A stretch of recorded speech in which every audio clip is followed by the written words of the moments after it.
ನಮಸ್ಕಾರ. IPL ಧಮಾಕ ವಿಶೇಷ ಕಾರ್ಯಕ್ರಮಕ್ಕೆ ಸ್ವಾಗತ. ನಾನು ಚಿದಾನಂದ್ ರುದ್ರಾ ಫುರ್ಮಾಟ್. ಇವತ್ತಿನ IPL ಧಮಾಕದ ವಿಶೇಷ ಸ್ಟೋರಿ RCB ಮತ್ತು SRH ಪಂದ್ಯದ ಬಗ್ಗೆ. ನಿಮಗೆಲ್ಲರೂ ಕೂಡ ಗೊತ್ತೇ ಇರುತ್ತೆ. ತುಂಬಾ ಜೋಶ್ ಇತ್ತು ಆರಂಭದಲ್ಲಿ, ತುಂಬಾ ಜೋಶ್ ಕೂಡ ಬರ್ತಾ ಇಲ್ಲ ನಮಗೂ ಕೂಡ ಹೇಳಿಕೆ. ಯಾಕಂತಂದ್ರೆ RCB ಗೆಲ್ಲುತ್ತೆ ಎನ್ನುವಂತಹ ನಿರೀಕ್ಷೆ ನಮಗೂ ಇತ್ತು, ನಿಮಗೂ ಇತ್ತು, ಸಾಕಷ್ಟು ಅಪಾರ RCB ಅಭಿಮಾನಿಗಳಿಗೆ ಎಲ್ರಿಗೂ ಇತ್ತು. ಆದರೆ ಇವತ್ತು RCB ದುರದೃಷ್ಟವಶಾತ್ ಸೋಲು ಕಂಡಿದೆ SRH ವಿರುದ್ಧ. ಹಾಗಾಗಿ ಇವತ್ತಿನ RCB SRH ಪಂದ್ಯ ಹೇಗಿತ್ತು, RCB ಸೋಲಿಗೆ ನಿಖರವಾದ ಕಾರಣಗಳೇನು ಎಂಬುದರ ಬಗ್ಗೆ ಈ ಒಂದು ವಿಡಿಯೋದಲ್ಲಿ ನಾವು ನೋಡ್ಕೊಂಡು ಬರೋಣ. ವೀಕ್ಷಕರೇ, RCB SRH ಪಂದ್ಯ ಟಾಸ್ ಗೆದ್ದಂತಹ ನಮ್ಮ ಬೆಂಗಳೂರು ತಂಡ ಇವತ್ತು ಬೌಲಿಂಗ್ ಅನ್ನು ಆಯ್ದುಕೊಳ್ಳುತ್ತೆ. ರಜತ್ ಪಾಟಿದಾರ್ ಅವರ ಅನುಪಸ್ಥಿತಿಯಲ್ಲಿ ಜಿತೇಶ್ ಶರ್ಮಾ ಅವರು ಕ್ಯಾಪ್ಟನ್ ಆಗಿ ಬರ್ತಾರೆ.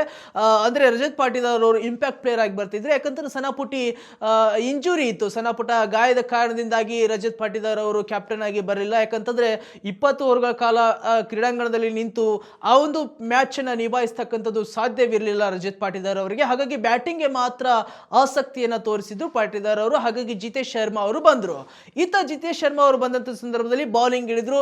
ಬೌಲಿಂಗ್ ಅನ್ನು ಕೂಡ ತುಂಬಾ ಚೆನ್ನಾಗಿ ಮಾಡಲಿಲ್ಲ ಆರಂಭದಲ್ಲಿ. ಹೈದರಾಬಾದ್ ಬ್ಯಾಟ್ಸ್ಮನ್ ಗಳು ಅಬ್ಬರದ ಬ್ಯಾಟಿಂಗ್ ಅನ್ನ ಮಾಡ್ತಾರೆ. ಮತ್ತೆ ಅಭಿಷೇಕ್ ಶರ್ಮಾ ಅವರ ಉತ್ತಮವಾಗಿರ್ತಕ್ಕಂಥ ಆರಂಭವನ್ನ ಕಾಣ್ತಾರೆ.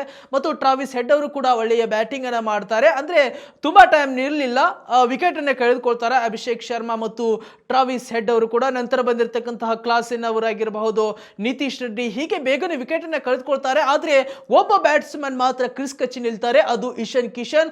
ಇದೇ ನಮ್ಮ RCBಗೆ ಸೋಲಿನ ಕಾರಣ ಅಂತಂದ್ರೆ ಇಶಾನ್ ಕಿಶನ್ ಅಂತ ಹೇಳ್ಬೋದು. ಯಾಕಂತಂದ್ರೆ ಬರೋಬ್ಬರಿ 94 ರನ್ ಅನ್ನ ಚಸ್ತಾರೆ, 7 ಬೌಂಡರಿ, 5 ಸಿಕ್ಸರ್ಗಳ ಸಹಿತ. ನೋಡಿ, RCB ಮ್ಯಾಚ್ ಅಂತ ಬಂದಾಗ ಯಾವ ತಂಡದ ವಿರುದ್ಧ ಯಾವ ಬ್ಯಾಟ್ಸ್ಮನ್ ಆಡಿರುವುದಿಲ್ಲವೋ RCB ಟೀಮ್ ಅಂತ ಬಂದಾಗ ಧೂಳಬ್ಬರದ ಬ್ಯಾಟಿಂಗ್ ಅನ್ನ ಮಾಡ್ತಾರೆ, RCB ಸೋಲಿಗೆ ಕಾರಣವಾಗ್ತಾರೆ. ಇದೇ ಇಶಾನ್ ಕಿಶನ್ ಅವರು ಮೊದಲ ಮ್ಯಾಚ್ ಅಲ್ಲಿ ಆಡಿರ್ತಕ್ಕಂಥದ್ದು ಬಿಟ್ರೆ ಇನ್ಯಾವುದೇ ಮ್ಯಾಚ್ ಗಳಲ್ಲಿ ತಮ್ಮ ಡಾಮಿನೆಂಟ್ ಪರ್ಫಾರ್ಮೆನ್ಸ್ ಅನ್ನ ತೋರಿಸಿರಲಿಲ್ಲ, ಬೇಗನೆ ವಿಕೆಟ್ ಅನ್ನು ಒಪ್ಪಿಸಿದ್ರು. ಆದ್ರೆ ನೋಡಿ, ಕೊನೆಯ ಹಂತದಲ್ಲಿರುವಾಗ RCB ವಿರುದ್ಧ ಅಬ್ಬರದ ಬ್ಯಾಟಿಂಗ್ ಅನ್ನ ಮಾಡ್ತಾರೆ, ನಮ್ಮ RCB ಸೋಲಿಗೆ ಕಾರಣವಾಗ್ತಾರೆ. ಇಶಾನ್ ಕಿಶನ್ ಅವರು ಅವರ ಬ್ಯಾಟಿಂಗ್ ಮುಖ್ಯ ಕಾರಣವಂತ ಹೇಳ್ಬೋದು. ಯಾಕಂತಂದ್ರೆ ಇಶಾನ್ ಕಿಶನ್ ಅವರು 94 ರನ್ ಅನ್ನು ಹೊಡಿತಾರೆ, ಅವ್ರದೇ ಮೇನ್ ಸ್ಕೋರ್ ಆಗಿರುತ್ತೆ ಹೈದರಾಬಾದ್ ತಂಡದಲ್ಲಿ. ಅವ್ರೇನಾದ್ರೂ ಒಂದು 40 ರಿಂದ 50 ಅಥವಾ 50 ರಿಂದ 60 ರನ್ ಅನ್ನು ಹೊಡೆದಿದ್ರೆ ಸಮಸ್ಯೆ ಆಗ್ತಿರಲಿಲ್ಲ. 94 ರನ್ ಅನ್ನು ಬಾರಿಸಿರುವಂತದ್ದು RCBಗೆ ತುಂಬಾ ಲಾಸ್ ಆಗುತ್ತೆ. ಇತ್ತ RCB ಬೌಲರ್ಸ್ ಗಳು ಕೂಡ ತುಂಬಾ ದುಬಾರಿ ಆಗ್ತಾರೆ. ಈತ ಸುಯೇಶ್ ಶರ್ಮಾ ಆಗಿರ್ಬೋದು, ಕೃಣಾಲ್ ಪಾಂಡ್ಯ, ಲುಂಗಿ ಎನ್ಗಿಡಿ, ಹೀಗೆ ಪ್ರತಿಯೊಬ್ಬ ಬೌಲರ್ಸ್ ಕೂಡ ತುಂಬಾ ದುಬಾರಿ ಆಗ್ತಾರೆ, ತುಂಬಾ ರನ್ ಅನ್ನು ಬಿಟ್ಕೊಡ್ತಾರೆ. ಒಂದು ಶಪಾಡ್ ಅವರ ಬೌಲಿಂಗ್ ಉತ್ತಮವಾಗಿತ್ತು, 2 ವಿಕೆಟ್ ಅನ್ನು ಪಡೆದುಕೊಳ್ತಾರೆ. ತಮ್ಮ 2 ಓವರ್ ಕೋಟಾದಲ್ಲಿ ಕೇವಲ 14 ರನ್ ಅನ್ನು ಬಿಟ್ಟು ಮಾತ್ರ ಕೊಡ್ತಾರೆ ಶಪಾಡ್ ಅವರು. ಹಾಗಾಗಿ ಅವರನ್ನು ಬಿಟ್ಟರೆ ತುಂಬಾ ಎಲ್ಲ ಬೌಲರ್ಸ್ ಗಳು ಕೂಡ ತುಂಬಾ ರನ್ ಅನ್ನ ಕೊಡ್ತಾರೆ. ಹಾಗಾಗಿ ಅದು ಒಂದು ಮುಖ್ಯ ಕಾರಣ. ತುಂಬಾ ಹೀನಾಯ ಪ್ರದರ್ಶನ ಇತ್ತು ಬೌಲರ್ಸ್ ಅಂತ ಹೇಳ್ಬೋದು.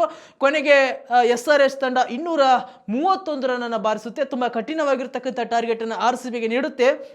ಒಂದಂತದಲ್ಲಿ RCB ಸ್ಟಾರ್ಟಿಂಗ್ ರನ್ ಪರದಾಡಿದ್ರು ಕೂಡ ಉತ್ತಮವಾಗಿರ್ತಕ್ಕಂಥ ಆರಂಭ ಕಾಣುತ್ತೆ. ಫಿಲ್ ಸಾಲ್ಟು, ವಿರಾಟ್, ಬೊಂಬಾಟ್ ಆಟವನ್ನು ಆಡ್ತಾರೆ, ಉತ್ತಮವಾಗಿರ್ತಕ್ಕಂಥ ಸ್ಕೋರ್ ಅನ್ನು ಕೂಡ ತರ್ತಾರೆ. ಎಲ್ಲೋ RCB ಚೇಸ್ ಮಾಡುತ್ತೆ ಎನ್ನುವಂತಹ ಆಸೆ ಭಾವನೆಯನ್ನ ಇಡೀ RCB ಅಭಿಮಾನಿಗಳಿಗೆ ಮತ್ತು RCB ವಲಯದಲ್ಲಿ ಹುಟ್ಟಿಸಿರ್ತಾರೆ. ಆದರೆ ವಿರಾಟ್ ಅವರು ಕೂಡ ವಿಕೆಟ್ ಅನ್ನು ಒಪ್ಪಿಸ್ತಕ್ಕಂಥ ಸಂದರ್ಭದಲ್ಲಿ ಎಲ್ಲೋ ನಿರಾಸೆಯಾಗುತ್ತೆ. ಯಾಕಂತಂದ್ರೆ ಚೇಸ್ ಮಾಸ್ಟರ್, ಚೇಸ್ ಕಿಂಗ್ ಎನಿಸಿಕೊಂಡಿರ್ತಕ್ಕಂಥ ವಿರಾಟ್ ಇರದೇ ಇದ್ರೆ RCB ಇಂತಹ ಸ್ಕೋರ್ ಅನ್ನು ಬೆನ್ನತ್ತುವುದು ಕಷ್ಟ ಸಾಧ್ಯ ಅಂತ ಹೇಳ್ಬೋದು ಎನ್ನುವಂತ ನಿಟ್ಟಿನಲ್ಲಿ ವಿರಾಟ್ ಅವರು ಕೂಡ ಬೇಗನೆ ವಿಕೆಟ್ ಒಪ್ಪಿಸ್ತಾರೆ. ನಂತರ ಬಂದಿರತಕ್ಕಂತಹ ಮಯಾಂಕ್ ಅಗರ್ವಾಲ್, ನಮ್ಮ ಕನ್ನಡಿಗ, ಈ ದೇವದತ್ ಪಡಿಕ್ಕಲ್ ಅವರ ಸ್ಥಾನವನ್ನು ತುಂಬಿರ್ತಕ್ಕಂಥ ಕನ್ನಡಿಗ ಮಯಾಂಕ್ ಅಗರ್ವಾಲ್ ಅವರ ಮೇಲೆ ತುಂಬಾ ನಿರೀಕ್ಷೆ ಇತ್ತು. ಆದರೆ ಅಗರ್ವಾಲ್ ಕೂಡ ತಮ್ಮ ನಿರೀಕ್ಷೆಯನ್ನು ಹುಸಿ ಮಾಡಲಿಲ್ಲ, ಬೇಗನೆ ವಿಕೆಟ್ ಅನ್ನು ಕಳೆದುಕೊಳ್ತಾರೆ. ನಂತರದಲ್ಲಿ ಬಂದಿರತಕ್ಕಂಥ ಜಿತೇಶ್ ಶರ್ಮಾ, ಫಿಲ್ ಸಾಲ್ಟ್ ಅವರು ತುಂಬಾ ಚೆನ್ನಾಗಿ ಬ್ಯಾಟಿಂಗ್ ಆಡ್ತಾರೆ, ಭರ್ಜರಿ ಸಿಕ್ಸರ್ ಬೌಂಡರಿಗಳನ್ನು ಸಿಡಿಸ್ತಾರೆ. ಎಲ್ಲೋ RCB ವಲಯದಲ್ಲಿ ಸಾಲ್ಟ್ ಗೆಲುವಿನ ಕೇಕೆಯನ್ನು ಹಾಕಿಸ್ಲಿಕ್ಕೆ ಕಾರಣೀಕರ್ತರಾಗ್ತಾರೆ ಎನ್ನುವಂತಹ ಆಸೆ ಇತ್ತು. ಆದರೆ ಸಾಲ್ಟ್ ಅವರು ಕೂಡ ವಿಕೆಟ್ ಒಪ್ಪಿಸ್ತಾರೆ. ಜಿತೇಶ್ ಶರ್ಮಾ, ಪಾಟಿದಾರ್ ಅವರ ಜೋಡಿ ಒಳ್ಳೆಯ ತಂಡ ಸಾಕ್ತಾ ಇರುತ್ತೆ ಹೀಗೆ ಪಂದ್ಯ. ಎಲ್ಲೋ ಜಿತೇಶ್ ಶರ್ಮಾ, ರಜತ್ ಪಾಟಿದಾರ್ ಅವರು ಮ್ಯಾಚ್ ಗೆಲ್ಲಿಸ್ತಾರೆ ಅಂತ ಹೇಳಿ, ಆದ್ರೆ ರಜತ್ ಪಾಟಿದಾರ್ ಕೂಡ ರನ್ಔಟ್ ಹಾಕ್ತಾರೆ. ತದನಂತರ ಬಂದಿರತಕ್ಕಂಥ ಶಪಾಡ್ ಅವರ ಮೇಲೆ ತುಂಬಾ ನಿರೀಕ್ಷೆ ಇತ್ತು, ಬಿಗ್ ಹಿಟ್ ಆಡಿ ಒಂದು ಬಿಗ್ ಇನ್ನಿಂಗ್ಸ್ ಕಟ್ಟಿ RCB ಗೆಲುವು ತಂದು ಕೊಡ್ತಾರೆ ಶಪಾಡ್, ನಮ್ಮ ಕೆರಿಬಿಯನ್ ದೈತ್ಯ ಎನ್ನುವಂಥದ್ದಿತ್ತು. ಆದ್ರೆ ಶಪಾಡ್ ಅವರು ಕೂಡ ಒಂದೇ ಬಾಲ್ ಅಲ್ಲಿ ವಿಕೆಟ್ ಅನ್ನ ಕೊಟ್ಟು ಹೋಗ್ತಾರೆ. ನೆಕ್ಸ್ಟ್ ಅದೇ ಮತ್ತೆ ಜಿತೇಶ್ ಶರ್ಮಾ ಅವರು ಕೂಡ ವಿಕೆಟ್ ಅನ್ನ ಒಪ್ಪಿಸ್ತಾರೆ. ಹೀಗೆ ಬ್ಯಾಕ್ ಟು ಬ್ಯಾಕ್ ವಿಕೆಟ್ ಅನ್ನ ಕಳೆದುಕೊಳ್ಳುತ್ತೆ RCB ತಂಡ. ತಂಡ. ಕೃಣಾಲ್ ಪಾಂಡ್ಯ, ಟೀಮ್ ಡೇವಿಡ್ ಅವರು ಬರ್ತಾರೆ. ಆದರೆ ಟೀಮ್ ಡೇವಿಡ್ ಅವರು ಫೀಲ್ಡಿಂಗ್ ಮಾಡುವಾಗಲೇ ಇಂಜುರಿ ಆಗಿರುತ್ತೆ, ಅವ್ರ ಕಾಲಿಗೆ ಲೆಫ್ಟ್ ಲೆಗ್ಗಿಗೆ ಇಂಜುರಿ ಆಗಿರುತ್ತೆ. ಹಾಗಾಗಿ ಡೇವಿಡ್ ಅವರಿಗೆ ಸಾಧ್ಯ ಆಗ್ತಾ ಇರಲಿಲ್ಲ. ಆದರೂ ಕೂಡ ಬ್ಯಾಟಿಂಗ್ ಬರ್ತಾರೆ, ಏನೋ ಒಂದು ಪ್ರಯತ್ನ ಮಾಡ್ತೀನಿ ಅಂತ ಬರ್ತಾರೆ. ಆದರೆ ಟೀಮ್ ಡೇವಿಡ್ ಅವರು ಕೂಡ ತಂಡವನ್ನು ಗೆಲುವಿನ ಹತ್ರ ಕೊಂಡೊಯ್ಯಲಿಕ್ಕೆ ಸಾಧ್ಯವಾಗಲಿಲ್ಲ. ಅವರು ಆ ನೋವಿನಲ್ಲೂ ಕೂಡ ಬ್ಯಾಟನ್ನು ಬೀಸ್ತಾರೆ, ಆದರೆ ಅವರು ಕೂಡ ವಿಕೆಟನ್ನು ಒಪ್ಪಿಸ್ತಾರೆ. ಕೊನೆಯ ಹಂತದಲ್ಲಿ RCB ಕೊನೆಗೆ ಸೋಲನ್ನು ಕಾಣುತ್ತೆ ಅಂತ ಹೇಳ್ಬೋದು. ತುಂಬ ನಿರಾಸೆದಾಯಕಿರತಕ್ಕ ಇನ್ನಿಂಗ್ಸ್. ಯಾಕಂತಂದ್ರೆ ಈ ಒಂದು ಪಂದ್ಯ ಗೆದ್ದಿದ್ರೆ RCB ಅಂಕಪಟ್ಟಿಯಲ್ಲಿ ಫಸ್ಟ್ ಪ್ಲೇಸ್ಗೆ ಹೋಗ್ತಾ ಇತ್ತು. ಇದು RCB ಅಭಿಮಾನಿಗಳಿಗೆ ತುಂಬಾ ಆಸೆ ಇತ್ತು, RCB ಫಸ್ಟ್ ಪ್ಲೇಸ್ ಅಲ್ಲಿ ಕೂಡಬೇಕು. ಯಾಕಂತಂದ್ರೆ ಪ್ಲೇ ಆಫ್ಸ್ ಹೋಗಿದೆ ನಿಜ ಈಗಾಗಲೇ, ಆದರೆ ಫಸ್ಟ್ ಸೆಕೆಂಡ್ ಪ್ಲೇಸ್ ಅಲ್ಲಿ ಬಂದ್ರೆ ನೆಕ್ಸ್ಟ್ ನಮಗೆ ನಾಕ್ಔಟ್ ಹಂತಗಳಲ್ಲಿ ಈಸಿ ಆಗುತ್ತೆ.